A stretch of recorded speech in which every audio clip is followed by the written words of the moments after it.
The CDC says 2.5 million STI cases were reported nationwide last year with no signs of slowing down. We've been breaking records in a bad way, but more so in the last couple years, and not to blame everything on COVID, but this certainly is something that COVID did not help with. Syphilis, chlamydia, and gonorrhea are the three main health experts in the metro say they're concerned about the most. Regardless of your age, regardless of whether or not you think this is something that could happen to you, make sure you're getting tested on a regular basis and having an open conversation with partners. Dr. Kuba says while only 50% of young adults are likely to use protection, they're not solely to blame for the concerning spike in infections in the community. We are seeing increased rates in like 50 and above, and that age group unfortunately is that much more less likely to have safe sex. And Kuba adds, because most STD cases are asymptomatic, it's the leading cause of infectious infertility.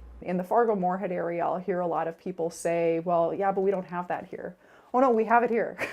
Kuba suggests getting tested every time you have unprotected sex, adding it's time for people to get back to routine checkups and taking preventative measures like using a condom. Bailey Hurley, Valley News Live.